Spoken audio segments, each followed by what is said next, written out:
Buenas tardes, bienvenido a la presentación del Jacobino aquí en Asturias, en Oviedo concretamente. Como sabéis, estamos de aniversario. Hace un año que el Jacobino, que era un modesto canal de YouTube, se convirtió en think tank con una alta presentación en Madrid que tuvo mucho éxito. Desde entonces creemos que desde el humilde trabajo que hacemos desde nuestra plataforma y gracias a la ayuda de nuestros asociados inscritos hemos podido conseguir logros que otra serie de organizaciones que están fuera, digamos, de lo que es el mainstream político, que estamos en la periferia, pues no han logrado. Y yo quería hacer un pequeño repaso en este primer aniversario del Jacobino.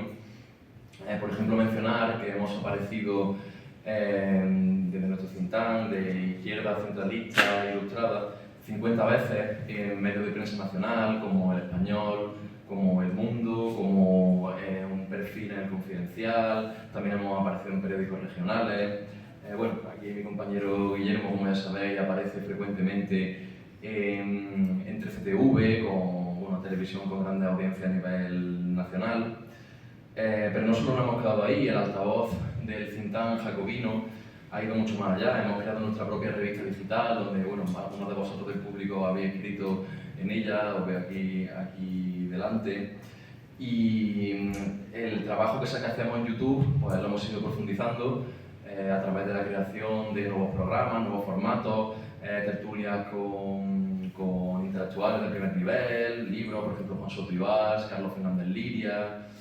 Hemos ido profundizando también en los formatos de directo, que tienen mucho éxito por esa frescura de la plataforma de YouTube. Y otros formatos también interesantes, por ejemplo, el consultorio laboral que hacemos Guille y yo sobre cuestiones relativas al mundo del trabajo, que también os gustó mucho. Con todos los recursos que hemos conseguido en este tiempo, lo hemos aprovechado también, como ya sabéis, en El Cuadrilátero, un programa de televisión, una producción propia que hacemos en el canal 33 de Madrid. Como veis, pues intentamos tocar todos los palos, intentamos tocar revistas, artículos de prensa, televisión, formato audiovisual, para eso, como digo, que ese altavoz cada vez sea más potente. Pero no solo nos hemos quedado ahí, también hemos realizado últimamente, hemos parado un poco la actividad del canal para llevar a cabo actos en universidades, por ejemplo en la Carlos III, también con mucho éxito. Estuvo Guillermo debatiendo sobre los retos de la prensa, la precariedad en el mundo del periodismo. Y pues, como ya sabéis, después de Madrid, hemos estado en Madrid, hemos estado en Sevilla, hemos estado en Barcelona 3 veces, la última de ellas en la Pompeu Fabra, que tuvimos que estar escoltados por 4 flotas porque, como sabéis, el clima que genera el nacionalismo y el identitarismo pues no es más adecuado para un debate democrático sano. Hemos estado en Valencia, hemos estado en el sur de Madrid, el Cinturón Rojo de Fuenlabrada, un acto en Fuenlabrada. Y nada, en todos esos sitios hemos coincidido y construido espacios con asociaciones y organizaciones de la sociedad civil.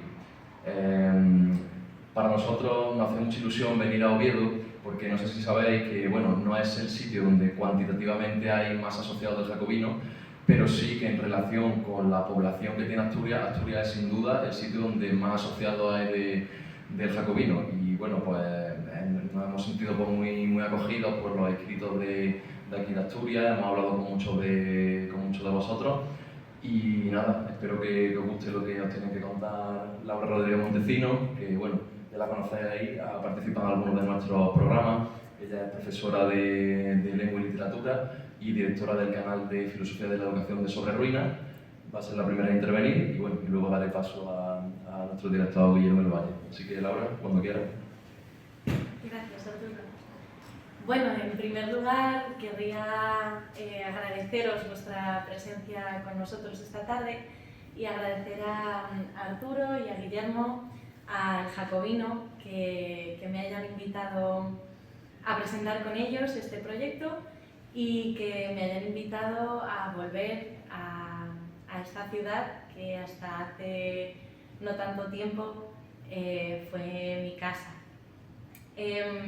Esta ciudad, que es la ciudad de Clarín, de Feijóo, de Morán, la capital de la región de Jovellanos, de Menéndez Pidal, y de las huelgas mineras, y una región que ha sabido ser particular y amiga de sus tradiciones, y al mismo tiempo un referente de la lucha común, colectiva y universalista que hasta hace no tanto tiempo vertebró históricamente la tradición común de las izquierdas.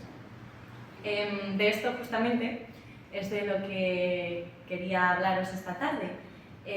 Cuando Guillermo me propuso el tema de esta mesa redonda, de esta presentación, me dijo que el título sería Los retos de las izquierdas, clase, ciudadanía e identidad.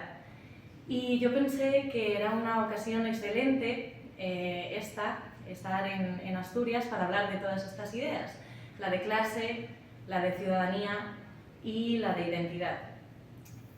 Fijaos que de todos los personajes que he citado antes, pues unos nacieron y vivieron en Asturias toda su vida y otros, por el contrario, pues son, digamos, hijos adoptivos de Asturias, pero todos tienen en común el haber sido asturianos ilustres, amantes y embajadores de Asturias y al mismo tiempo grandes patriotas y constructores de una forma o de otra de la España que hemos heredado, y muchos de ellos también tienen en común el haber sido hombres de izquierdas. ¿Por qué hablamos entonces de los retos de las izquierdas, así en plural? ¿Y por qué decimos que el Jacobino es un proyecto de izquierdas? Decía otro asturiano ilustre, Gustavo Bueno, y estamos de acuerdo con esto, que no hay una sola izquierda, sino muchas, la liberal, la anarquista, la socialista, la comunista, y que lo que caracteriza a las izquierdas desde su origen es el haberse opuesto al trono y al altar, a los poderes que organizaban de forma estamental el antiguo régimen. Supongo que me podríais decir aquí que por qué me remonto tan atrás, ¿no?, al origen de la nación para hablar de los retos presentes de las izquierdas. Y sin embargo, este paseo muy breve que voy a hacer por la historia, y por muy breve, por tanto bastante impreciso también, es fundamental para entender una de las ideas que dan título a este encuentro de hoy y que explican uno de los pilares de este proyecto, que es el Jacobino, que es la idea de ciudadanía. Por primera vez, tras la caída del antiguo régimen, los individuos, con independencia de su condición o de su grupo de pertenencia, de sus condiciones de partida, en tanto que nacionales, ¿no?, como ciudadanos, pudieron participar en la sociedad política como eso, como individuos, cada uno con sus derechos y sus deberes.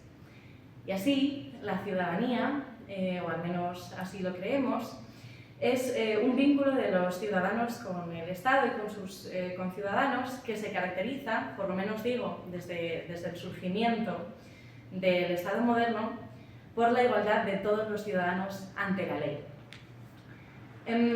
Por eso, como digo, y desde entonces, los ciudadanos, que ya eran ciudadanos y no súbditos de la nación, gozamos de los mismos derechos y deberes, por lo menos sobre el papel. Ahora veremos cuáles son los problemas, ¿no?, que tenemos con esta noción, con independencia de nuestra procedencia, de nuestro sexo, de nuestra orientación sexual, de nuestra religión, de nuestro linaje, por supuesto. Fijaos en que la fórmula dice iguales ante la ley. Y esto no es ninguna tontería, porque la igualdad, que es una relación, en este caso entre individuos de la sociedad política, se establece con respecto de un parámetro. Y este parámetro es el Estado, es la ley, en este caso iguales ante la ley. Eso quiere decir que los ciudadanos somos igualmente ciudadanos, somos iguales en derechos y deberes, y podemos, por tanto, ser diferentes en todo lo demás. Esto creo que tendrá alguna importancia cuando empecemos a hablar de identidad, porque en el ámbito político estas diferencias que podamos tener no importan, solo importa esta igualdad, digamos, ante la ley. Y por tanto, la igualdad jurídica, que es el corazón de la ciudadanía, que está en el origen de las izquierdas políticas, no excluye, a pesar de lo que intentan hacernos creer tan a menudo, las diferencias, sino que al contrario las acoge y las protege, porque justamente gracias, digamos, a esta idea de la ciudadanía, esas diferencias no cuentan nada en el ámbito político. Sin embargo, andando el tiempo, ciertos movimientos de izquierdas, como por ejemplo la comunista, se dieron cuenta de que esta igualdad jurídica sobre el papel se quedaba en papel mojado si no se garantizaba la posibilidad de que todos los ciudadanos fueran efectivamente iguales, es decir, rescatando viejas fórmulas que lamentablemente parece que han caído en el olvido, si no se garantizaba las condiciones materiales mínimas a los ciudadanos, esa igualdad no pasaba de ser un brindis al sol. Y aquí es donde entra en escena la otra de las ideas que vamos a estar tratando esta tarde y que enfrentó, por cierto, algunas de esas izquierdas con las izquierdas previas, que es la idea de clase. Por tanto, en el siglo pasado, y esa es la tradición de la que venimos, los que nos decimos de izquierdas, los movimientos de izquierdas, digo, ciertos movimientos de izquierdas, como por ejemplo la comunista, la socialista, lucharon por hacer efectiva esa igualdad jurídica y que no se tratase únicamente de que los ciudadanos pudieran tener igualdad, por ejemplo, para acceder a los servicios públicos como la educación o la sanidad o incluso la justicia, sino de que también pudieran permitírselo. Estoy segura de que Guillermo hablará un ratito sobre clase y sobre los problemas actuales y también sobre ciudadanía, digamos bajándolo un poco a tierra, así que no me voy a extender mucho más. Como digo, ciudadanía, clase, igualdad ante la ley, igualdad de clase. Esta es la tradición de la que venimos. Y sin embargo, esta igualdad, tanto la ciudadana como la de clase, está hoy amenazada no por el trono y el altar, o por lo menos no solamente, sino por otros elementos que a veces se dicen a sí mismos también de izquierdas. Las izquierdas españolas hoy afrontan muchos retos, pensando en el título, ¿no? Se me ocurre la aparente cesión de soberanía como efecto de la globalización, por ejemplo. Se me ocurre el invierno demográfico. Pero sin duda, uno de los retos que tienen hoy las izquierdas españolas es el haber desplazado estas ideas de ciudadanía y de clase en favor de otra, que parece ser que es la única que tiene alguna importancia para quienes hoy se llaman de izquierdas, que yo llamaría de izquierda indefinida, porque no saben qué hacer con el Estado, que es justamente el que puede garantizar esta igualdad, ¿no? Esta idea, la nueva idea central en torno a la que parece que giran todas las políticas de izquierdas hoy, es la idea de identidad. Pero claro, lo primero que nos podríamos preguntar es ¿qué es la identidad? ¿No? Parece que se multiplican las identidades hoy, y entonces tenemos la identidad de género, o la identidad asturiana, o la identidad de determinados grupos, por ejemplo, religiosos. La identidad es una idea que tiene una larga tradición filosófica con la que, no teman, no voy a aburrirles, pero la diferencia que tiene, por ejemplo, la identidad con la igualdad es que si la igualdad es una relación entre, por ejemplo, dos individuos que son iguales, la identidad no es esto. La identidad consiste en una serie de características que un individuo o un grupo tienen que tener necesariamente para que se consideren parte de esa identidad, vamos a decirlo así. Por lo tanto, al contrario de lo que les decía antes acerca de que la igualdad permite que seamos, por ejemplo, iguales ante la ley y diferentes en todo lo demás, sucede completamente al contrario con la identidad. En el caso de la identidad, uno tiene que tener una serie de características, por ejemplo, hablar una lengua, por ejemplo, identificarse como de un género concreto, no sé si ven por dónde va, para que se pueda considerar parte de la identidad. Por lo tanto, la identidad es una idea que es necesariamente divisiva, que necesariamente plantea un nosotros y un ellos, todo lo contrario que la igualdad.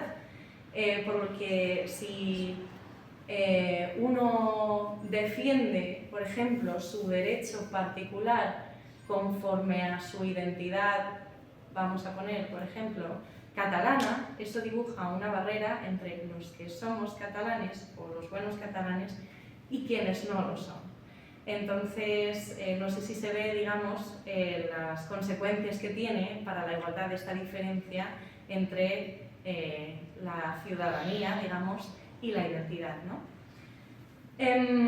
Porque, como digo, la identidad no es una relación, es una serie de cualidades que deberían constituir de alguna manera la esencia de un individuo o de un grupo. Claro, evidentemente todos tenemos identidades, en la medida en que exista un grupo del tipo que sea, que haya sido ese grupo durante un tiempo lo bastante amplio, pues todos tenemos rasgos identitarios de ese grupo con los que podemos encajar o no. Y por supuesto todos los individuos tenemos una identidad que nos da nuestra biografía, nuestras experiencias, nuestro cuerpo, un montón de elementos. Ahora bien, si a la hora de hacer política nos fijamos en esa serie de cualidades que conforman la identidad, ¿qué criterio utilizamos para dejar dentro o fuera de la sociedad política a los ciudadanos? Por ejemplo, ¿cómo construimos la ciudadanía sobre la identidad, por ejemplo, de una región dentro de un país? ¿Qué hacemos con quienes no encajan perfectamente en el pack ideológico, ¿no? Si existiese, como sin duda existirá de alguna forma u otra, la identidad asturiana, ¿qué hacemos con, no sé, con los asturianos a los que no les guste el cachopo, por ejemplo? O que no cuadren perfectamente, o que no lloren cada vez que pisan Covadonga. Cosa que me parece difícil, porque es lo más. No, Covadonga. También, lo del cachopo también. No sé si se ve el problema al que me estoy refiriendo, ¿no? Cómo buscamos criterios que no sean excluyentes y cómo definimos, por qué criterios definimos la identidad, cuál es la cualidad que tiene que tener el individuo o el grupo para que se considere parte de esa identidad. Utilizamos la raza, por ejemplo, como criterio, utilizamos la lengua materna, la orientación sexual, por ejemplo, o la religión o la procedencia, ¿no?, de los individuos. Con esto se ve, creo, el problema al que me estoy refiriendo, y por continuar oponiéndolo a la idea de igualdad a la que me refería antes, pensemos en oponer políticas basadas en la igualdad a otras basadas en la identidad, como buscan tantos grupos hoy, entre ellos las izquierdas. Estamos hablando de los retos que afrontan las izquierdas hoy. Por ejemplo, cuando se obtienen derechos para todos los ciudadanos en régimen de igualdad, porque por cierto, los derechos no caen del cielo, como parecen creer algunos, sino que los derechos se obtienen y los garantiza el Estado y se pueden perder. Si se obtienen, digo, derechos en régimen de igualdad con el resto de los ciudadanos, el que yo haya adquirido un nuevo derecho no supone un menoscabo de los derechos de mi vecino, sino que al contrario, ambos hemos, digamos, ganado el reconocimiento de ese derecho.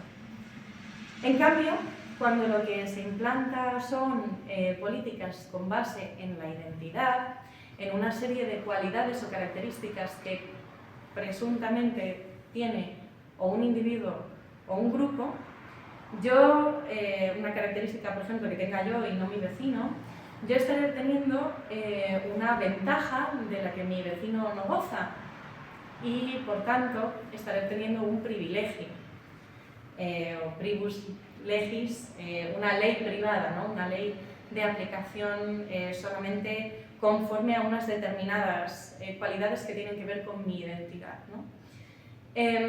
Aquí habría que hacer una pequeña salvedad, porque no se trata aquí de negar, digamos, todos los casos especiales de las leyes, porque muchas veces, para conseguir justamente esa igualdad, hace falta introducir, digamos, casos especiales. Por ejemplo, en el caso de los menores de edad y de los niños, pues hay muchas leyes que son o bien particulares para los niños o los menores de edad, o bien que introducen casos especiales para los niños y los menores de edad por razones que se le alcanzan a todo el mundo, que es que justamente para que esos niños puedan llegar a ser, digamos, ciudadanos de pleno derecho e iguales a todos los demás, merecen una especial protección. Lo mismo sucede con ciertos casos discriminatorios, por ejemplo, para personas que vienen de, pues yo qué sé, situaciones de asimetrías de todo tipo, violencias, etcétera, ¿no? Pero hay una diferencia entre esto, que es poner las condiciones, de nuevo, las condiciones materiales para que la igualdad jurídica sea efectiva, y hay una diferencia muy grande con generar leyes especiales o privilegios para determinados individuos o determinados grupos conforme a caracteres identitarios de los que antes he dicho, raza, lengua, etc., ¿no? El privilegio, la ley particular, según el grupo al que se pertenece o la procedencia de uno, es justamente la forma de organización del antiguo régimen. Entonces nos encontramos a día de hoy con que las izquierdas, o por lo menos determinadas izquierdas, están defendiendo una forma de organización política que se iguala a la del antiguo régimen. Entonces, si han estado conmigo desde el principio, verán que para este viaje quizá no hacían falta alforjas, ¿no? La identidad, las políticas identitarias, las demandas de políticas identitarias a día de hoy se podrían considerar a dos niveles, según si piden, digamos, privilegios o leyes especiales, ¿no? Una organización política particular para grupos o para individuos, ¿no? Y cuando se considera la identidad de una comunidad o un colectivo, pues estamos de nuevo en esa serie de características que supuestamente, que presuntamente tendría que compartir todo el grupo, de todos los individuos que entran dentro de ese grupo, incluido el asturiano al que no le gusta el cachopo, y que por tanto está generando un nosotros y un ellos que a mi parecer, a nuestro parecer creo, es un absoluto atentado contra esta igualdad ciudadana de la que estábamos hablando, hasta el punto de que hoy en España tenemos movimientos políticos que lo que buscan es levantar fronteras dentro del territorio, por lo tanto, negarle todos sus derechos a sus compatriotas, a sus vecinos, ¿no? En este grupo de los movimientos que pretenden implantar políticas de identidad colectivas, ¿no?, para grupos, tenemos sobre todo hoy en España pues, los identitarismos regionales y los nacionalismos periféricos, se llaman a veces, que a veces utilizan como criterio de ciudadanía el lugar de nacimiento, a veces es la lengua, otras veces son las tradiciones, y bueno, mucho mejor que yo ha habido otros que estudian las raíces profundamente racistas de este tipo de planteamientos, ¿no? Que por otro lado muchas veces se utilizan para encubrir la incapacidad que tienen los movimientos de izquierdas de hacer nada por las políticas, vamos a decirlo así, reales.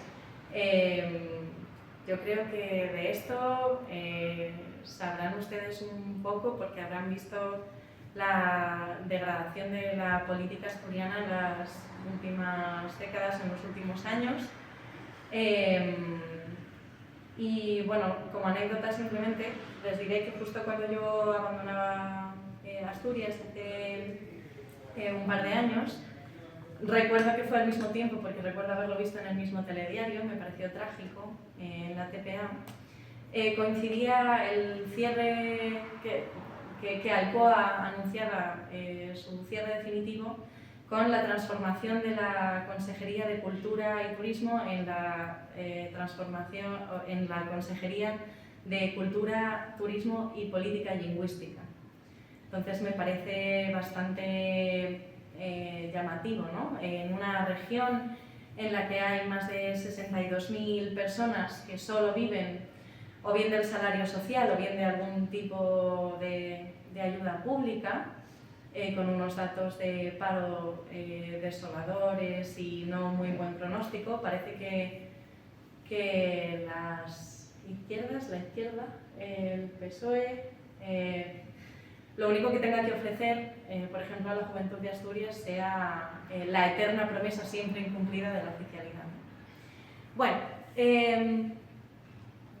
dicho esto, podríamos hablar muy rápidamente de los grupos, digamos, que piden políticas particulares para las identidades individuales, ¿no? Y pues bueno, no voy a extenderme mucho porque no quiero alargarlo mucho más.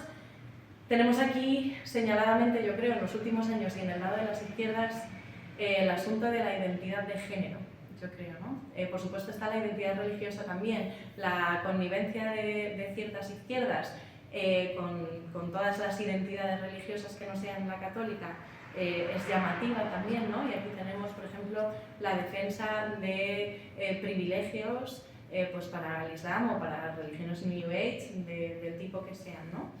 Pero yo creo que lo más llamativo es el asunto de la identidad de género, donde tenemos a grupos que o bien confieren determinadas características a las mujeres, digamos, simplemente por serlo y a los varones simplemente por serlo, o que directamente pues,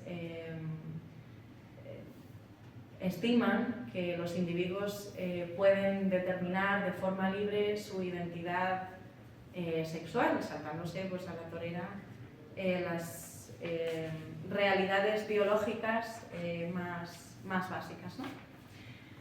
Y así podríamos seguir.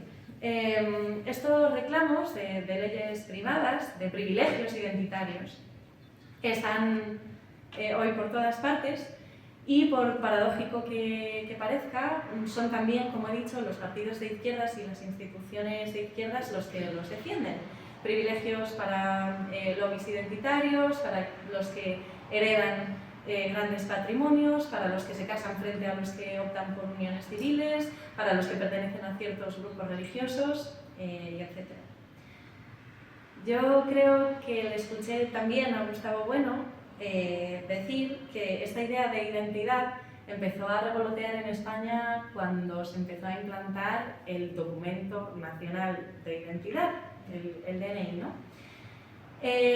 Pero curiosamente, ese carné, el DNI, es el carné que nos acredita como sujetos de derechos y deberes, como nacionales, por tanto, y que nos garantiza la igualdad, justo, la igualdad con el resto de nuestros compatriotas. Este carné no dice que tengamos que cumplir una serie de requisitos identitarios para poder, digamos, acceder a esa ciudadanía. No tenemos que ser, por ejemplo, yo que sé, blancos, no tenemos que ser católicos, ni buenos jugando al fútbol, ni nada por el estilo, ¿no? Lo único que dice ese carné es que pertenecemos a una sociedad política común y que nuestros derechos y deberes están garantizados y exigidos por el Estado y además nuestro estado civil que acredita, digamos, nuestra pertenencia a un grupo social concreto. Eso es todo lo que dice. Y por cierto, por eso, los que atacan al Estado, bien porque les parece que atenta contra nuestra libertad individual, como la derecha económica, o bien porque, no sé, es un aparato opresor en las manos de la clase dominante, los que atacan al Estado atacan también la última frontera de defensa que tienen los que no tienen más patrimonio que su trabajo. Y por tanto, los que atacan al Estado, que digamos que expide esos DNIs, atacan a los trabajadores españoles.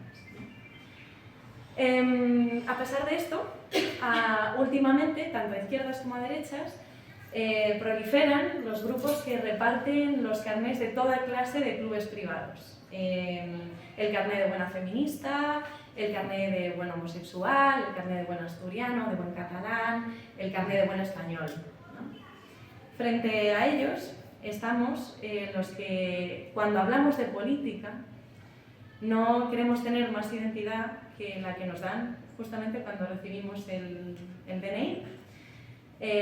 Los que en lugar de repartirlo recibimos el carné, pues escribimos Zamora, por ejemplo, en mi caso, donde dice lugar de nacimiento, con la certeza de que tenemos los mismos derechos y deberes que quienes escriben en ese hueco Eibar, o Avilés, o Quito, y esto tengamos o no cariño a Zamora, por ejemplo, que por cierto no es uno de esos deberes. Donde dice sexo, pues escribimos masculino o femenino, borreguilmente adocenados, sabiendo que lo que estamos registrando ahí es una diferencia genómica que políticamente no tiene más importancia que la que se derive del dimorfismo sexual, es decir, de las leyes pues, especiales que tengamos que tener las mujeres, por ejemplo, por el hecho de tener unas características físicas que no tienen los varones y viceversa. Y donde dice nacionalidad y luego pone ESP, España, leemos reunión de todos los españoles y no cárcel de pueblos y tampoco unidad de destino en lo universal. Leemos nacionalidad, que es lo que dice, y no identidad. Porque en rigor lo que nos da la identidad son las 8 cifras y la letrita, que son personales e intransferibles, y porque desde la caída del antiguo régimen, en lo político, rigen la igualdad, la fraternidad y la libertad, aunque eso no lo ponga en el carné, ni en ese ni en ningún otro, ¿no? Se trata entonces, desde la izquierda racionalista, igualitarista, de, como dice Pedro Insua, reivindicar nuestra capacidad política de ser uno más, no especiales, ¿no? Ser una más, con los mismos derechos y deberes que todos mis conciudadanos y con unas condiciones de vida dignas, como las que quiero para todos mis conciudadanos, sin excepciones, por razón de su sexo, su orientación, su origen o su patrimonio. Y saber dónde tenemos que hacer esos casos especiales de los que hemos estado hablando antes, yo creo que es uno de los retos de las izquierdas hoy, si se quieren llamar materialistas. Es decir, tenemos que ir a la materia, a los casos concretos. Entonces, ¿dónde cabe hacer excepciones o correcciones para garantizar la igualdad, pero nunca teniendo como fundamento la identidad? Siempre teniendo como horizonte ese universalismo propio de la ciudadanía, ¿no? Este proyecto político, por supuesto, no suena tan bien ni es tan espectacular como los proyectos del eres único y especial y por tanto requieres derechos únicos y especiales, pero tiene consecuencias políticas reales. Al contrario que todas estas reformas atopardianas que venimos viendo en las últimas décadas y que encubren con retórica y con brilli-brilli lo poco que pueden hacer realmente estos movimientos de izquierdas por mejorar las condiciones de vida de los españoles, ¿no? Este, yo creo, es uno de los mayores retos a los que se enfrentan hoy las izquierdas que merezcan este nombre. Ponerle freno a la destrucción de la ciudadanía, al robo de la igualdad entre nuestros compatriotas que hoy sufrimos de la mano de estos movimientos identitarios. De todos, de los de derechas y de los de izquierdas, ¿no? Y ese, yo creo, es el objetivo del jacobino. ¿Qué queremos hacer entonces, ¿no?, ante este reto de las izquierdas identitarias?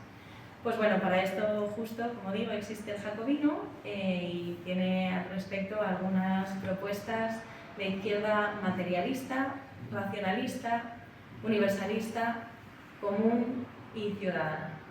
Y para explicarlas, pues le doy la palabra a Guillermo del Valle, al que no me cabe duda de que están deseando escuchar desde hace un buen rato. Fuerte aplauso, por favor.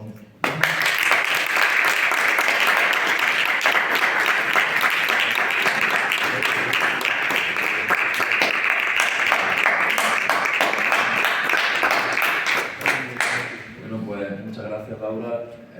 Siempre te lo digo, eres muy buena, ha sido una exposición brillante y estamos encantados de que estés aquí en el Jacobino con nosotros. Y bueno, solo te tengo que decir, solo estoy en desacuerdo en una cosa de las que has dicho, de que sí que hay un carnet que pone las palabras libertad, igualdad y fraternidad, pero bueno, lo dejo a vuestra... no sé, termina en E, esas palabras, pero... Y bueno, sin perder más tiempo, voy a dar la palabra a Guillermo del Valle, ya lo conocéis, director del Jacobino, también ejerce como su portavoz, analista, político en medios de comunicación y abogado. Y bueno, nada más, Guillermo, lo quería contar. Bueno, muchas gracias a todos por venir. Esperábamos un Oviedo lloviendo y podéis estar tomando unas cervezas si habéis tenido la generosidad y amabilidad de venir. Sí, yo ideo los títulos en algún momento de brillantez entre muchas horas opacas del día, y lo bueno de ponérselo a una persona como Laura es que solo te deja cuestiones adjetivas por decir, ¿no? Porque todo lo sustantivo ya está dicho y además con una brillantez apabullante, ¿no? Me ha parecido una conferencia maravillosa. Laura, muchas gracias. Esto no es que Laura esté aportando a un jacobino, sino que Laura es el jacobino, que esto es el jacobino. Yo no tendría nada más que decir, así que como siempre contaré alguna anécdota. Bueno, sí, efectivamente, yo creo que la situación no es buena. Una de las aportaciones del jacobino al debate público es no tomar al auditorio, a los auditorios en general, por idiotas. No somos tontos, no tenemos que tratar a la gente como tontos, no hay que decir a cada uno lo que quiera oír, sino tenemos que decir las cosas como son, ¿no? Estamos, por supuesto, en una grave crisis social, una grave crisis económica, y nos pilla en una situación especialmente complicada, ¿no? Aunque parezca que hay algunos más entretenidos en cuestiones completamente superficiales y estéticas, ¿no? Sabéis que tengo esa tendencia a pasearme por algunas tertulias verdaderamente anonadantes, a veces me lo paso incluso bien, donde se suele decir que España tiene que acometer de una vez por todas una reflexión profunda sobre su gasto público ineficiente y efectivamente que el bolsillo tiene que estar el dinero tiene que estar en el bolsillo de los ciudadanos. Cosas así que se repiten constantemente, el expolio fiscal, etc. La verdad es que hay latiguillos que han sustituido y socavado el debate público racional. Y algunas cosas cabe decir sobre esto, ¿no? Al contrario de lo que nos cuentan, la enorme deuda pública y la situación de quiebra de las arcas públicas del Estado, de España, efectivamente una situación enormemente preocupante, no fue la causa de la penúltima crisis económica del año 2007-2008, a la que llegamos con una deuda pública tan razonable como, recordad, el 36% por debajo de la de alguno de esos países que nos dan enormes lecciones como Alemania, que tiene una deuda pública superior. Fue la deuda privada, el exceso de la deuda privada, curiosamente, aunque los chamanes del fundamentalismo de mercado, porque en última instancia es eso, chamanería y superstición, y esto nos lo habían explicado en las 3 tardes de clases económicas a Zapatero. Jordi Sevilla se le olvidó explicar esto. Pues efectivamente fue la salida de esas crisis y las demenciales políticas que se prescribieron de austeridad expansiva. Acordaos, si se ahogaba al enfermo íbamos a crecer, no funcionaron. En 2008 supuso una implosión de una determinada deriva y derivación del capitalismo en la que efectivamente yo creo que las palabras fundamentalismo de mercado tienen una explicación. Yo sé que hay gente a la que no le gusta hablar de neoliberalismo. Da igual, las palabras es lo de menos, no nos perdamos en un debate nominal. Pero obviamente durante décadas, a partir de los años 70, 80, se prescribió efectivamente que el Estado no podía ni regular, ni producir, ni redistribuir. Había una andanada para impugnar cualquier atribución y potestad clásica del Estado. Esto lo hicieron en España unos y otros, las teóricas izquierdas y luego continuaron las teóricas derechas. Repasaba el otro día una conferencia de Julián Guida en el año 92 o 93, cuando repasaba la privatización de las empresas públicas en España en sectores estratégicos, y fue un proceso sistemático, enormemente dogmático y tremendo. Llama la atención cuando se habla de reducir la grasa del Estado. Yo suelo preguntarles, ¿pero de qué Estado? Si el Estado, efectivamente, en España, en lo sustantivo, en los sectores estratégicos, está en los huesos. No pretenderán ustedes plantear la privatización de Endesa, porque el problema es que la privatización de Endesa no se puede llevar a cabo por la simple razón de que ya está privatizada, como se privatizó Telefónica, como se privatizó SEAT, como se privatizó Argentaria, como se fue desmantelando a través de un proceso de sostenida estigmatización del Estado, defendida, por ejemplo, por ministros socialistas, pongámosles 25 comillas a cada lado, como don Carlos Olchaga, que decía que el Estado no podía hacer nada más que proveer 3 o 4 cosas, prácticamente en los términos clásicos del minarquismo, ¿no? Pues claro, cuando ha pasado todo eso, hablar de adelgazar el Estado llama como poco algo la atención. Adelgazar el Estado. Yo no digo que no se pueda racionalizar el gasto público, claro que habrá que racionalizar el gasto público. Claro que cuando a los aparatos propagandísticos del Partido Popular se les plantea una propuesta, por ejemplo, para racionalizar ese gasto público, que es que revisemos los mantras del Estado autonómico y si el Estado autonómico está funcionando de forma eficiente. Y algo que me parece a mí más importante que la eficiencia, si está sirviendo para efectivamente tutelar el bien común de la mejor manera, eso efectivamente no quieren tocarlo bajo ningún concepto. Entonces, yo, frente a los mantras, creo que el jacobino tiene que aportar al menos cierta racionalidad, argumentos, razones, y ya digo, no tomar a la gente en general por idiotas. El bolsillo de cada ciudadano es donde tiene que estar el dinero, pero ¿qué bolsillos? Millones de conciudadanos, millones de compatriotas no tienen absolutamente nada. Esa es la realidad de España, esa es la realidad de nuestro país. ¿Cuál es el salario mediano? Que es un criterio más científico que el salario medio. ¿Cuáles son los salarios más comunes? El gente no tiene capacidad de ahorro ninguna en grandes ciudades con condiciones de miseria. No solo tenemos 3 millones de parados, sino que tenemos una figura completamente institucionalizada de trabajadores pobres. Esa es la realidad hoy en España. Trabajadores pobres generalizados. O sea, lo realmente demagógico es ocultar esto. Entonces, las manidas condiciones materiales, algunos utilizan mucho esta fórmula, no con tanta precisión como has usado tú, Laura, sino sabes que a algunos le gusta también el fetiche, también, condiciones materiales, pero condiciones materiales es eso, es decir, que hay muchísima gente que está en una situación de pobreza y de explotación palmaria, descarnada, trabajando 10 horas, 12 horas, 14 horas. Todas las reformas legislativas implementadas de un tiempo a esta parte han ido en la misma dirección, de regulación de los mercados financieros, despatrimonialización del Estado, privatización dogmática de empresas públicas porque el Estado no podía participar en la economía, hasta que después de que los chamanes implementaran algunas de las medidas tan desastrosas que llevaron a algunas naciones del sur de Europa a la quiebra absoluta y a la desesperación, ¿no? Ese jubilado griego que se pegó un tiro o que se suicidó, ¿no? Frente a la plaza Sintagma, ¿no? Como gran triunfo del Estado social achicado hasta límites realmente obscenos y nauseabundos. ¿Y después qué? Porque después ha venido una pandemia y una guerra y hemos visto a los chamanes atacar de nuevo. Si se regulaban los precios de las mascarillas, no íbamos a poder comprarlas. Pero esto no lo dijo Manolo en el bar de al lado, que seguramente tiene más criterio, lo dijo Juan Ramón Rayo, que anda por ahí pululando por los platós, o don Daniel Lacalle, que me dijo a mí, por supuesto un doctor, no sé si la tesis también estaba medio copiada, que me dijo que los ERTES no tienen nada que ver con el Estado. Pero señores míos, no engañen a la gente. En cualquier momento de crisis han apelado al Estado, entre otras cosas porque no hay otra cosa, y porque ni laissez-faire, ni laissez-passer, ni orden espontáneo, ni autorregulación, ni omnisciencia de los mercados, guerra, pandemia, pandemia, guerra, crisis y la recuperación de las viejas recetas de planificación, no planificación central pura, de planificación, de dirección, de dirigismo económico por parte del Estado, hasta para salvar las empresas. Algunos decían en un lapso de 5 segundos que no interviniera el Estado porque los ERTEs eran malos o buenos según que los hicieran. Estos son un diseño público de asistencia, de respección asistida a las empresas.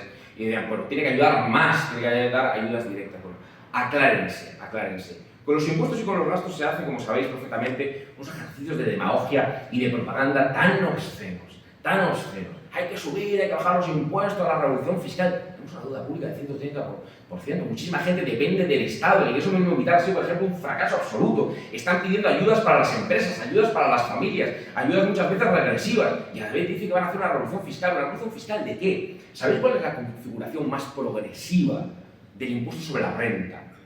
O sea, la configuración del IRPF en España que más le hubiera gustado a Engels durante el periodo democrático, porque hablaba de impuestos sobre los principios del comunismo, la hizo un partido de derechas como la Unión de Centro Democrático. Todo lo que ha venido de entonces a esta parte. Y eso no es nostalgia de nada. O sea, Adolfo Suárez era un señor más de derecha que, vamos, que la abuela de Superman, si me permitís. La configuración más progresiva del IRPF se implementó bajo un gobierno tan conservador como un gobierno en el 78 de la Unión de Centro Democrático. Hoy, si se estableciera un marginal de IRPF como el que hubo en España en el año 78, aparecerían los gritos y las advertencias de comunismo, planificación, soviets, estalinismo. Bueno, esa ha sido la involución del debate público y el sesgo absolutamente neoliberal, fundamentalista del mercado, del cual es precisamente muy culpable el Partido Socialista. ¿Qué os voy a contar aquí? La desindustrialización, el precio que había que pagar por la convergencia europea. Nosotros teníamos que especializarlos en servicios, en turismo, en hostelería, en la terciarización del modelo productivo, en el ladrillo, en salarios bajos. Eso, y por supuesto, la conjunción tantas veces criticada por este reformista proyecto del jacobino, que no escucho que tampoco muchos revolucionarios de guardia la critiquen, del euro, que efectivamente nosotros sostenemos que es una configuración absolutamente disfuncional. Y además tuvo una trampa adicional, porque transfiriendo la soberanía monetaria, y no siendo una maravilla aquellas devaluaciones competitivas de la peseta que se practicaban hasta 4 veces en aquella época, nos quedamos con una forma de competir que era en salarios a la baja. Y todo ese cóctel ha llevado al estado de cosas actual. Y hemos llegado a esta nueva crisis económica con factores exógenos, efectivamente, en una situación de precariedad, de pobreza, de creciente desigualdad, en un desarrollo del capitalismo en el que el capital, cada vez más deslocalizado, cada vez más transnacional, se acumula en unas pocas manos y en el que el trabajo cada vez pierde más y nos prescriben pactos que a mí me echan a temblar, ¿no? Pacto de rentas para salir de la inflación. ¿Pacto de rentas entre quién? Aquí el problema es analizar cómo se ha resquebrajado, cómo se ha roto, cómo se ha quebrado el añejo, el vetusto, precisamente, pacto capital-trabajo, que tenía mucho que ver, por supuesto, con la presión y el miedo a la Europa occidental de la expansión revolucionaria y la presión del movimiento obrero. No nos olvidemos que los derechos sociales, políticos y civiles, que muchas veces incluso desde las izquierdas nos confundimos, parece que son una concesión graciosa, son una conquista del movimiento obrero. Esa dicotomía falsa hoy, yo creo, en 2022, de reformismo, revolución, tal, todas esas reformas, todos esos derechos casi residuales que defendemos, muchas veces a la contra, y es triste, son conquistas del movimiento obrero, Es decir, estos sintagmas que damos por buenos, democracia liberal, cuidado, es decir, el liberalismo ha sido profundamente antidemocrático, al que no le interesó nada desde el sufragio universal y desde el voto del movimiento obrero hasta todo lo demás. O sea, los derechos socioeconómicos no creamos que son concesiones dadivosas en un momento o una noche febril, sino son conquistas que han dejado mucha sangre detrás, muchas luchas, muchas renuncias, muchas muertes, ¿no? Y eso también tiene que ver con nuestro derecho positivo. En definitiva, nosotros, ¿qué queremos con el jacobinismo, con el jacobino? ¿Qué planteamos? Planteamos algunas cosas sencillas. Yo esto lo estructuraría en 3 partes, ¿no? Una de ellas, en el sentido más económico del término, y ahí están los textos de Robespierre, control político, de la economía. Todo lo contrario a lo que se reflejó en este afán, esta espiral fundamentalista del mercado de los tratados europeos, la Unión Europea, de la Unión Monetaria, de la Unión de Libre Circulación de Capitales, de una serie de postulados que se vendieron como asépticos, neutrales, no había ideología detrás, y eran profundamente ideológicos. La afirmación de la asepsia de la neutralidad es la toma de posición ideológica más pura, más absoluta, es decir, que ya se han eliminado las diferencias ideológicas. Esos principios no había otros, déficit cero, superávit. Esos eran principios profundamente ideológicos, que no hubiera, por supuesto, nunca un contrapeso presupuestario fiscal y que hubiera una Unión Europea, que es la causa de muchos de los problemas actuales, basada en un centro-periferia, con un centro industrializado y una periferia completamente desindustrializada, subordinada al servicio de ese centro. El problema es que la socialdemocracia, la medida de Muro de Berlín, obviamente, se allanó, hubo un proceso de allanamiento. La tercera vía es la aceptación de la vía única, la aceptación absoluta. Felipe González, Tony Blair, es la aceptación de la vía única, de regulación de los mercados financieros, de regulación de los mercados laborales, medidas que no se han cambiado por esta reforma de maquillaje absoluto, como ha dicho Laura, de brilli, de mucho cuento, de mucha empatía, de mucha resiliencia, muy bonita, el despido, no conviene hablar ahora del despido, eso lo digan a mis clientes, o sea, decir que me refiero que, pues, cada vez tengo más gente que la están despidiendo. Ahora, en este tránsito entre contratos temporales y contratos indefinidos, muchos de ellos van a ser igual de precarios que los anteriores, el despido sigue siendo libre. Claro, entonces por eso yo muchas veces no entiendo las dicotomías, los más revolucionarios, menos revolucionarios, no sé. Yo lo que sé es que el movimiento obrero, las organizaciones sindicales, las políticas de izquierdas, las conquistas socioeconómicas, llevamos un retroceso y una involución de décadas. Y me preocupa la política de tierra quemada, porque si ahora no solo no se han conquistado casi nada, porque no se ha derogado ni un 95% de lo de 2010 ni lo de 2012, ya no hablemos, por ejemplo, de las ETTs del 94, que es una cosa que ha desaparecido completamente de la izquierda transformadora, las ETTs, un sistema de explotación legalizada. Año 94, Felipe González, empresas de trabajo temporal. Eso no está ni en la mesa. Las consecuencias, si lo pensáis bien, es de tierra quemada. Si ahora no hay una huelga general porque gobiernan los nuestros, cuando gobiernen los otros, ¿se la vamos a hacer? ¿Con qué reivindicaciones? Pues las que ahora han desaparecido de la mesa de las reivindicaciones. Salarios de tramitación, recuperación de indemnización. Los ERTEs que se han tramitado durante la pandemia en fraude, porque la autoridad laboral no puede dar el consentimiento. Hasta tal punto se ha achicado el poder del Estado que es no preceptivo, no es preceptivo. La autorización de la autoridad laboral. ¿Cómo no va a controlar la autoridad laboral un ERTE que va con una bonificación a las empresas que repercute en detrimento del Estado? ¿Podrá decir la autoridad laboral de ese Estado algo? Digo yo. Hasta tal punto nos hemos conformado con las migajas y llevamos décadas perdiendo. Con lo cual, primera meta del jacobinismo no es cerrar las fiestas populares, ni venir aquí a imponer el cocido en vez del cachopo, como esos grandes intelectuales de la televisión que han descubierto que yo soy un fascista, la otra, todos estos intelectuales que creo que tienen unos artículos de la leche contando estas chorradas. No, control político de la economía, efectivamente. Palabras como planificación, como regulación y como redistribución son absolutamente imprescindibles que vuelvan al debate público. Esto tampoco es transformar, ni siquiera superar el modo de producción capitalista. Esto es hacer cosas que países de nuestro entorno las hacen. Es que la privatización de Endesa, hasta tal punto de elementos delirantes y grotescos hemos aceptado en España, cae en manos de una empresa cuyo la principal es el Estado italiano, en él, una empresa pública. Claro, cuando se habla de nacionalizaciones en sectores estratégicos y la participación del Estado en los sectores estratégicos es fundamental, es decir, pero es esencial. ¿Pero por qué hubo tal interés en todas aquellas privatizaciones? Porque muchas de esas empresas públicas, al contrario de lo que nos han contado, eran rentables. Por cierto, hubo un proceso también ideológico de estigmatización de la industria, de la minería del carbón. ¿Os suenan las historias de la minería del carbón? A la que vuelven ahora, oh casualidad, Alemania, Austria, Holanda, silencio, silencio, silencio. Venimos de Madrid, donde se está celebrando la versión cutre de Bienvenido Mr. Marshall. pero hemos conseguido salir.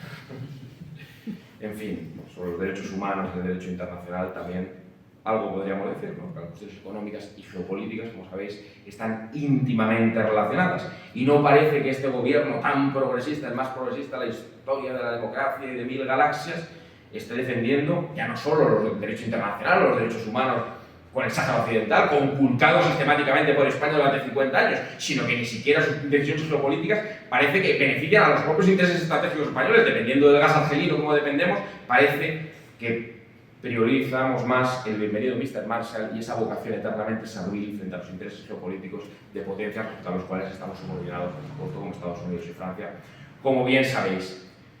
Segunda beta del jacobinismo que defendemos, efectivamente, la idea de ciudadanía que tan bien has explicado, ¿no?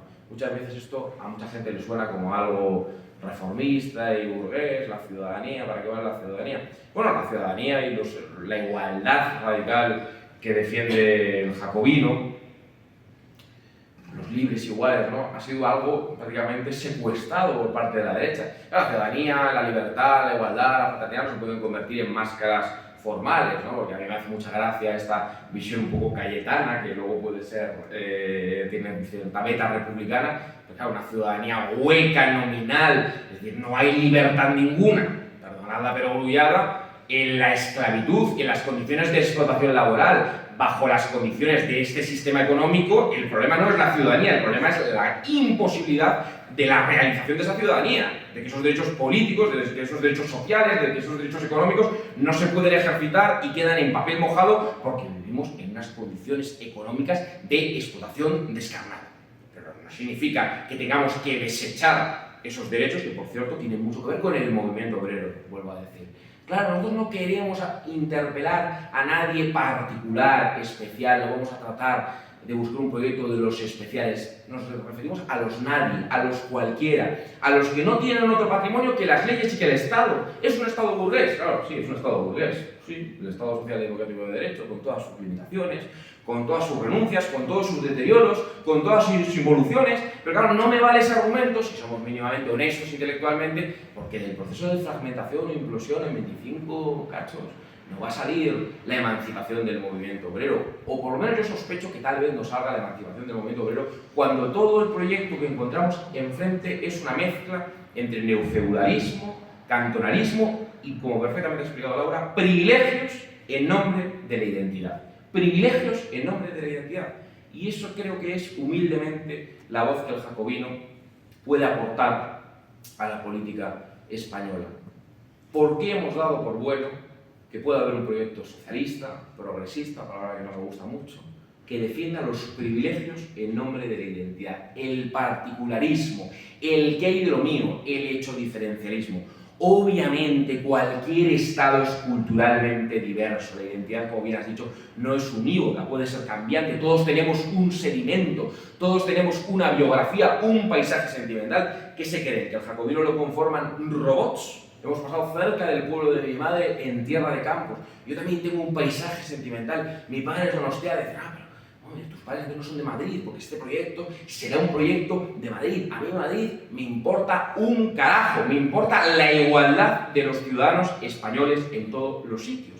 Es decir, algo tan sencillo, y quizás no lesivo para la clase obrera, aunque sea tal vez un horizonte de mínimos, pero atendamos también al horizonte de mínimos, ya que no se cumple, que igual no le va mal a un trabajador que no tiene el patrimonio del linaje, de la familia, del dinero, del privilegio, del capital, del paraíso fiscal, que se vaya, yo que sé, de Langreo a Benidorm y se pare en Benidorm si le han operado de apendicitis. Igual no es una política reaccionaria al servicio de Vox, del franquismo, de Franco, de la reacción, no sé. Me parece más bien que hayamos dado por bueno que solo se puede ser de izquierdas en España defendiendo que un trabajador de Mieres o de Langreo no se sepa en Benidorm si le han operado de cáncer, que solo así se puede ser de izquierdas. A mí eso me parece raro, me parece francamente raro, me parece sospechoso. No nos conformemos ni nos resignemos a callarnos ante eso, porque es extraño. Es extraño que si un tema como el impuesto de sucesiones, ¿no?, que tanto debate ha dado también aquí, que por cierto estuvo dispuesto a sacrificar no solo el PSOE, que está dispuesto a sacrificar todo, pero en un momento Podemos también tuvo ahí la tentación de sacrificarlo en el tema de la oficialidad, en negociaciones con Foro, sí, puede haber una derecha neofeudal, cantonalista, particularista, es congruente, es coherente, el caso del Foro, UPN. Claro, si nosotros planteamos que efectivamente, además de producir, además de reindustrializar, además de un Estado no despatrimonializado, está bien también hablar de impuestos, porque es una forma de atacar la propiedad, no subiendo indiscriminadamente todo, sino ante un contexto inflacionario, por ejemplo, bajando los impuestos indirectos y el IVA, efectivamente, pero subiendo la tributación de las rentas del capital y, por ejemplo, reformando fuertemente el impuesto sobre la renta, ¿por qué no? Y estableciendo un marginal del 70 al 80%, cosa que plantea el muy reformista jacobino a la izquierda 50 calles de Podemos y de Izquierda Unida. Claro, decir eso hoy en España es ser comunista, igual somos comunistas, no lo sé. O impuestos sobre... Tal vez para hacer eso, no sé si lo ha contado la ministra, el señor Piketty, el sistema fiscal tiene que estar centralizado. No significa que todo va a pasar por la Gran Vía, ni que vamos a venir aquí a cercenar las gaitas. No nos tomen el pelo, no nos traten por idiotas. Porque si yo planteo que quiero centralizar los impuestos y me dicen que estoy en contra de las gaitas, una de dos. O me están tratando por gilipollas, o el gilipollas es el otro, o hay muy mala fe en el interlocutor. Nosotros no nos vamos a callar ante ningún hombre de paja. Obviamente la educación, la sanidad, para que sea pública y no se pueda privatizar, tiene efectivamente que recuperarse la competencia legislativa por parte del Estado. Y ahí, la segunda beta de la ciudadanía, de la ley común frente a los particularismos, con la tercera beta, que es la cuestión territorial. Diversidad cultural, toda. Ahora bien, yo no compro una identidad metafísica, esencializada, unívoca, uniforme, no cambiante, eterna, en torno a la tierra, el terruño, una demarcación administrativa. Hoy nos reíamos en el coche con Arturo, saliendo de Madrid, a Danero, Villacastín, hay un momento en el que provincia de Segovia, provincia de Ávila, provincia de Segovia, provincia de Ávila, 5 veces. ¿Qué hacemos? ¿Qué hay? O sea, cambia la metafísica. O sea, hay un momento en el que ya los derechos tendrán que ser distintos, ¿no? Porque, joder, qué tensión. Sí, esto puede parecer una coña, pero a la hora de limpiar la nieve en la pandemia, cuando se acababa la demarcación administrativa, no se limpiaba. Y eso hay que decirlo, desde posiciones socialistas, comunistas, socialdemócratas, hay que decirlo. ¿Y quién lo dice aparte de nosotros? ¿Lo dice el PSOE? ¿Lo dice Podemos? ¿Lo dice Izquierda Unida? Francamente creo que no. No, esto no importa, vosotros no. Bueno, humildemente, podemos estar equivocados, sí, que nos rebatan. A mi juicio, importa. Invitamos a gente al canal, les preguntamos sobre esto, todo muy bien, no te con Carlos Fernández Liria, y te dicen, en la línea de Rejón, en Bolivia lo vemos, efectivamente, la descentralización, los privilegiados, la secesión de los ricos, frente a la ley común, el particularismo, frente a sustraerse a un proceso del MAS, un proceso socialista, de aquella manera, ¿no? Pero un proceso, ¿no? Las élites, ¿no? Efectivamente, las élites. Más hay un punto incluso de geografía urbana, ¿no? En Iberoamérica, ¿no? La secesión de una parte de las ciudades, la ciudad amurallada, ¿no? Frente a un sálvese quien pueda fuera, ¿no? Coño, Lili restringe. Me lo contaba en el Ateneo. Tengo banderas de Francia hasta en el váter. Yo en el váter no tengo ninguna. En general soy de poca bandera. Somos así de raros en los jacobinos. No sé si hace falta, no es estrictamente necesario sollozar ante las banderas y tenerlas en el váter. Qué incómodo. Muy centralista, pero en España, cuando cruzo por los Pirineos, me vuelvo neofeudal, cantonalista, particularista. Tenemos que tener una educación desigual, una sanidad desigual, unas identidades esenciales. Yo te entiendo, Guillermo, tú hablas de una república universalista, laicista, de ciudadanía. No está mal, no lo había pensado, pero España no es así, Esto me suena al franquismo, España no es así. También había una metafísica, ¿no? Franquista, España como era la reserva espiritual de Occidente frente a la anti-España, la conspiración judío-masónica. Son bastante protofranquistas, ¿no? Es como una cosa franquista. España era la excepción, ¿no? Una cosa, la reserva espiritual. Yo no creo en ninguna reserva espiritual, ni las centrípetas, ni las centrífugas.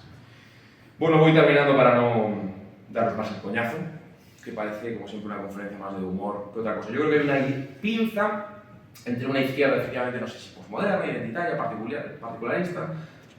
Me cansa un poco el tema de los epítetos. Yo creo que sabe lo que hacer con el Estado, que en buena medida en España es desmontarlo, atomizarlo, implosionarlo. Y es todavía más grave. Es verdad que hay una parte que no sabe lo que hacer con el Estado, ¿no? pero sigue viendo, no sé si por el efluvio 68ista, no lo sé, el Estado como un elemento de represión, las leyes. Y claro que puede ser un elemento de represión, pero es que hoy tenemos un capitalismo tan transnacional, tan deslocalizado, procesos productivos, fiscales, al que el Estado incluso le sobra a ese capitalismo. Muchas veces los nadie, los cualquiera, los que no tienen ningún patrimonio, los que tienen los bolsillos agujereados, no como nos cuentan los neoliberales, los fundamentalistas, los que no tienen nada, un Estado que ven que ha perdido sus empresas, su participación en sectores estratégicos, su riqueza, cada vez los servicios sociales peores, leyes laborales cada vez peores, pero a pesar de todo, si tienen algo, ese DNI que tan bien y tan maravillosamente has explicado, es el patrimonio de los que no tienen otro patrimonio, la voz de los que no tienen otra voz, porque no hay democracia, no hay libertad ni hay derechos en el mercado, donde está más que comprobado que en el mercado las únicas voces que se oyen son las voces del dinero. Y queremos, aunque sea una reserva, algo, en vez de defenderlo, ampliarlo y transformar ese territorio político hacia una sociedad económicamente y socialmente más justa, hacia la emancipación. Yo no renuncio a ese horizonte de emancipación, pero en vez de eso, vamos a desmontarlo por lo del particularismo, de los sentimientos. Oiga, siéntese lo que le salga de las narices y déjeme a mí sentirme también lo que... Pero en nombre de esos sentimientos no conculque los derechos, y es lo que estamos haciendo en la comunidad política de iguales, de radicales iguales, pero no a lo Cayetana, sino con contenido social, con una ciudadanía que significa algo, que no sea un papel mojado, en el que las élites se llevan el dinero fuera y la patria es una bandera y un símbolo, que si no hay nada detrás de la bandera, un símbolo, no hay nada más. Detrás de esa defensa, que nos han echado la culpa, Laura, muchas veces, que es un formalismo jurídico, has hecho toda una defensa materialista de todas las implicaciones materiales de ese papelito. O sea que cuidado con el papelito. Lo digo por algunos que nos dan lecciones de materialismo, a ti, tiene cojones, y que defienden, y todavía no me lo han explicado, y aprovecho ya que estoy en Oviedo para pedir que me lo expliquen, ¿qué materialismo es ese? España, España, España, España, España, liberalización del suelo, proporcionalidad fiscal, privatización de todo lo que queda por privatizar, una mezcla de programa cutre entre minarquista y anarcocapitalista, y soberanía, soberanía, soberanía, elíptica, vacía, nominal, no nos tome el pelo.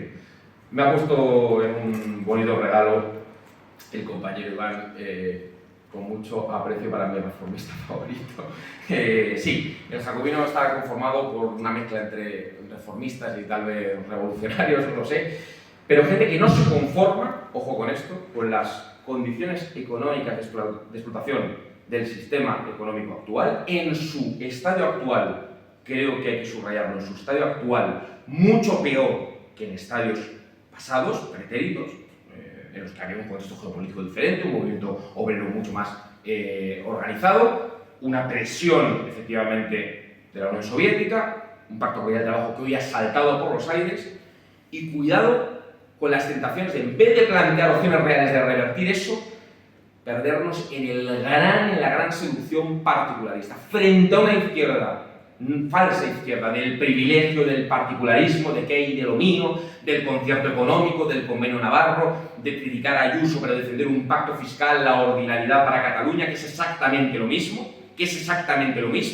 lo de Montilla, yo se lo he preguntado también al representante del PSOE en el Ateneo, criticas a Ayuso, estoy totalmente de acuerdo, pero ¿qué me dices de Montilla diciendo que el Procés no hubiera llegado si el dinero de los catalanes se queda en Cataluña? Es decir, no hay nada más racional que eso. Frente a eso, bueno, la propuesta humildemente del jacobino, que por supuesto puede ser mejorable, es humilde, es modesta, como veis, es modesta, debe crecer y es posible gracias a alguno de vosotros y desde luego a compañeros tan magníficos como Arturo y Laura. Muchas gracias.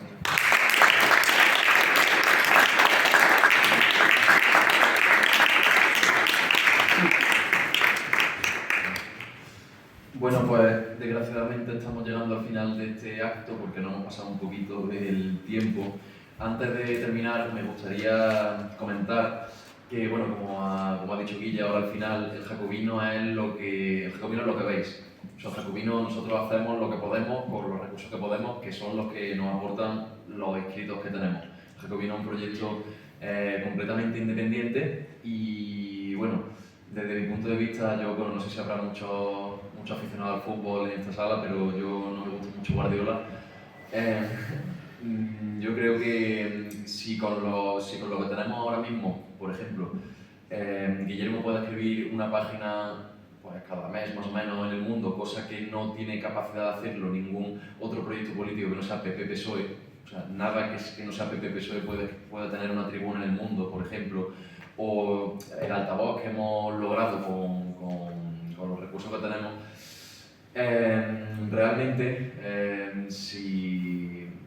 como ya os digo, somos lo que veis, y si fuéramos más, pues creceríamos aún más y podríamos conseguir cosas, pues yo creo que es muy interesante y muy importante. Así que os animo a quien no lo esté ya, pues a que le eche un vistazo al proyecto El Jacobino en www.eljacobino.es, y que, bueno, que colaboréis en la medida de vuestras posibilidades, y os lo haremos saber cada poco. Bueno, tenemos novedades para este verano, vamos a sacar un nuevo programa, también para el próximo año seguiremos con los actos a lo largo de toda España, seguiremos reuniéndonos con asociaciones, seguiremos trayendo a gente interesante e intentando influenciar el debate público con estas ideas que tan maravillosamente han expuesto, pues, mis compañeros Laura y Guillermo. Así que, bueno, nada más por mi parte, y un fuerte aplauso para ellos, sobre todo, que son los maestros.